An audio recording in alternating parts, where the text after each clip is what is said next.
이번 시간에는 반복문에 대해서 배워보도록 하겠습니다. 반복문에는 종류가 두 가지가 있는데요. for문과 while문이 있는데 이번 시간에는 반복문 중에서도 for문에 대해서 배워보도록 하겠습니다.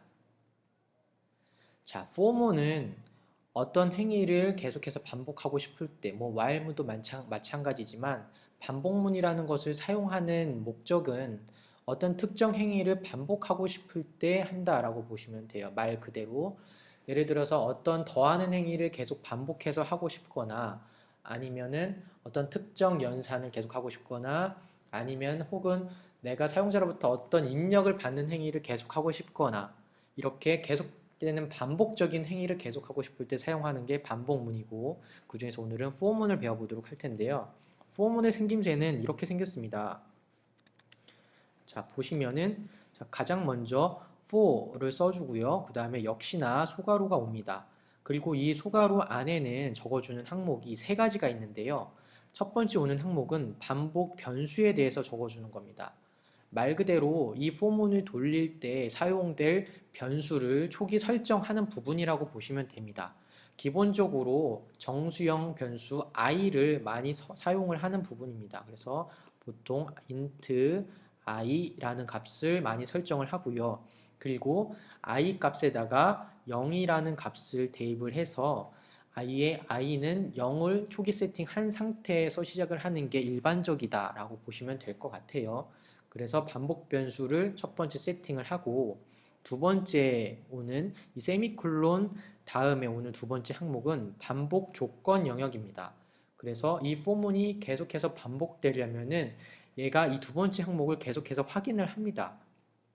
그래서 내가 이 처음에 설정한 반복 변수의 값이 이 조건에 계속 부합을 하는지, 계속 참으로 맞아 떨어지는지, 앞에서 배운 if문의 그 반복 조건을 참인지 거짓인지 판별하는 영역과 같다라고 보시면 됩니다.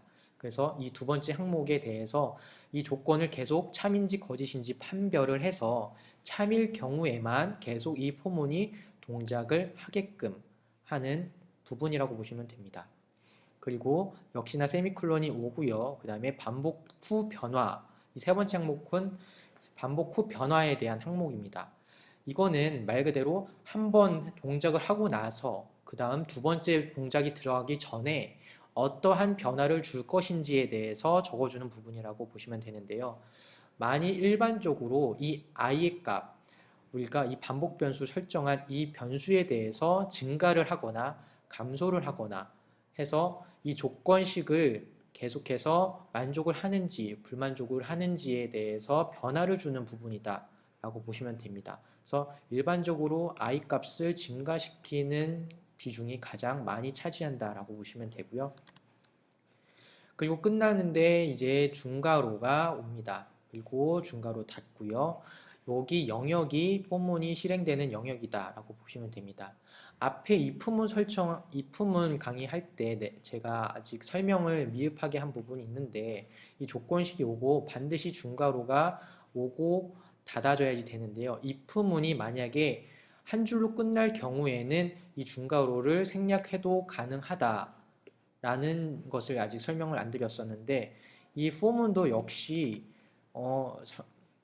이 반복되는 영역이 한 줄로 끝난다라고 하시면은 이 중괄호 영역은 사용하지 않아도 됩니다. 하지만 이 중괄호를 사용하지 않고 포문이 한 줄로 끝나는 경우는 저는 거의 보지 못했습니다. 그렇기 때문에 포문은 거의 중괄호를 사용을 해야지 된다라고 보시면 되고요. if문도 역시 마찬가지인데 if문도 한 줄에 끝난다고 해서 중괄호를 생략할 수는 있지만 권장사항은 중괄호를 반드시 적어주는 게 이게 코딩 가독성에서 아주 유리하다. 그렇기 때문에 우리는 중괄호를 써주는 것을 원칙으로 하자라는 약속을 먼저 하고 가겠습니다. 자, 그 다음 슬라이드를 볼게요. 자, 포문에 대해서 아주 간결하게 예시를 하나 들었고 이거에 대해서 모든 설명이 가능할 것 같은데요. 자, 포문, 아까 설명했듯이 포문을 이런 식으로 작성을 했습니다. 그랬을 때 어떻게 동작이 되는지에 대해서 흐름을 먼저 살펴보도록 하겠습니다. 자, 1번 먼저 사용이 되는데요. 1번이 어느 부분이죠? 네, 이 반복 변수, 어떤 이 포문을 돌릴 때 어떤 변수를 사용할 것인지에 대해서 초기 세팅하는 부분이 먼저 동작을 하게 됩니다. 그래서 여기 역시 인티저, 정수형 변수 i라는 값에 0을 초기 세팅을 했네요. 그래서 이 부분에 동작을 하게 되면은 i에 0이 들어가서 초기 세팅이 된다. 그 다음에 흐름은 2번을 보게 됩니다. 자, 2번에 보게 되면은 자, 반복하는 조건을 보게 되는데요. i가 맨 처음에 0으로 초기 세팅이 됐으니까 i에다 0을 대입했을 때 조건식을 한번 보게 됩니다.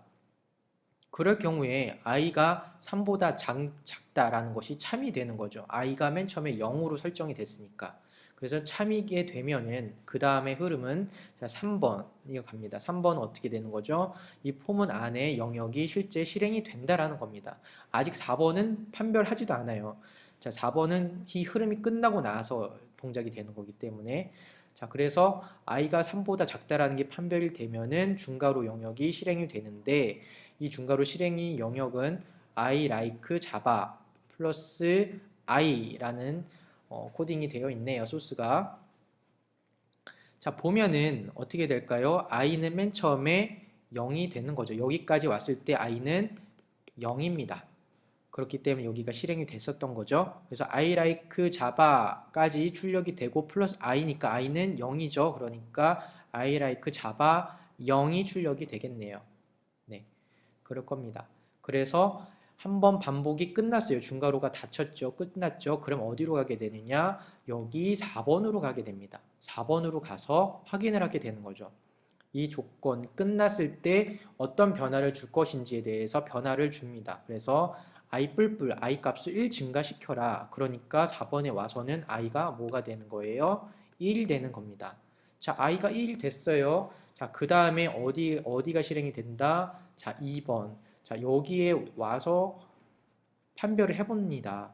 i가 하나 증가했는데 그게 이 프로그램이 끝나는 조건이 부합을 하는지 계속해서 2번을 판별을 합니다.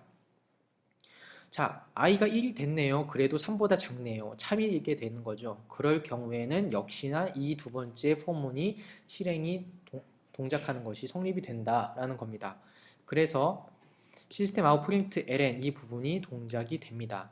i에 어떤 것이 들어가죠? i에 증가한 1 들어가서 이 프린트가 출력이 됩니다. 그래서 I like Java 1도 출력이 되겠네요. 자, 그래서 3번 I like Java 1 출력이 되고 그 다음에 어디로 돌아가게 되죠? 네, 한 바퀴 돌고 나서 변화를 주는 부분에 돌아가게 되죠. 4번으로 가게 됩니다.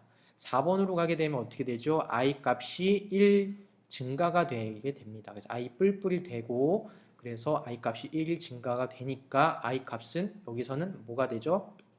I 값은 1 증가된 2가 됩니다. 자, 그래서 2가 됐으면 어디로 가죠? 그 다음에 2번으로 갑니다. 2번으로 가서요.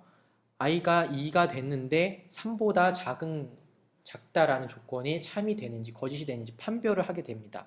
그러면은 어떻게 될까요? i가 2니까 3보다 작다라는 것이 참이 되죠. 성립이 합니다. 그러면은 그 다음 포문이 또 동작이 들어갑니다. 그래서 시스템 아웃 프린트 ln이 또 동작이 된다라고 보시면 돼요. 그래서 i 값은 2로 증가가 됐으니까 여기 출력되는 부분의 i는 2로 바꿔서 출력이 되겠죠. 그래서 3번이 동작이 이 부분이 동작이 된다라고 보시면 됩니다. 자, 그 다음에는 어떻게 됐어요? 이 동작이 끝났어요. 중괄호 끝났어요. 그러면은 또 어디로 가요? 끝났으니까 끝나고 나서 변화를 주는 부분으로 가게 되겠죠. 자, 변화를 주러 갑니다. 그래서 4번 들어가게 되겠죠. 들어가면 어떻게 돼요? i 값이 하나 증가가 됩니다. i가 3이었는데 2였는데 여기에 변화 부분에 들어오니까 i가 어떻게 돼요? 3이 됩니다. 그러면은 그 다음에 어디로 갈까요? 다시 i가 3보다 작은지에 대해서 판별하는 부분으로 가게 되는데 i가 3으로 증가가 되면은 어떻게 돼요? 3보다 작다라는 게 이 조건이 참이 아니라 모순이 되는 거죠. i에 거짓이 되는 겁니다. 그렇기 때문에 두 번째 와서는 이 2번에 와서는 어떻게 될까요? 거짓으로 판명이 났기 때문에 더 이상 이 포문은 동작을 하지 않는다 라는 겁니다. 그래서 마지막에 이 포문은 동작이 되지 않고 I like Java라는 3이 출력이 될 수가 없다라는 겁니다.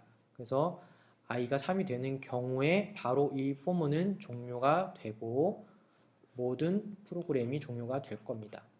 그래서 포문은 이런 식으로 맨 처음에 초기 변수값을 할당을 받고 그 다음에 판별식을 확인을 합니다. 참일 경우에는 이 포문 중괄호 영역이 실행이 되고 끝났을 경우에는 변화를 주는 부분으로 들어가서 내가 처음 설정한 변수에 어떻게 변화를 줄 것인지 변화를 먹이게 됩니다. 변화를 먹이고 나서 그 다음에 어떻게 판별하냐? 이 조건식을 다시 들여다보는 거예요. 조건식이 그래도 참인지 보고 그래도 참이다 라고 하면은 또 실행을 하고 실행한 다음에 끝났으니까 또 변화를 주고 나서 또 판별을 해보는 겁니다. 판별을 해요. 판별했는데도 또 참이다. 그러면 또 실행을 하고요. 변화를 주고요. 그 다음에 또 판별을 합니다. 판별을 해요. 근데 거짓이다 라고 하면은 그때는 여기 실행이 되지 않고 그냥 끝나게 된다. 이것이 포문이다 라고 보시면 됩니다. 자, 그러면은 학생의 이해를 돕기 위해서 예제에 관한 문제를 하나 줄 텐데요. 문제는 다음과 같습니다. 정수형 변수 num을 선언을 하고요. num에다가 12라는 값을 대입을 해서 num이 10을 가지게 만든 다음에 그때 num이 10부터 0까지 계속해서 카운트다운하는 프로그램을 한번 만들어 봅시다. 그래서 카운트다운이라고 하는 것은 하나씩 차례대로 감소가 되는 것을 카운트다운이라고 하게 되니까 자, 결과 화면은 이렇게 나올 겁니다. 10 집어넣었으니까 10, 9, 8, 7, 6, 5, 4, 3, 2, 1 한 다음에 나중에 0 한 다음에 프로그램이 끝나면은 포문을 탈출하고 나서 펑이라는 문자가 찍히도록 프로그램을 한번 짜보도록 하세요. 반드시 포문을 사용하는 프로그램이어야지 됩니다.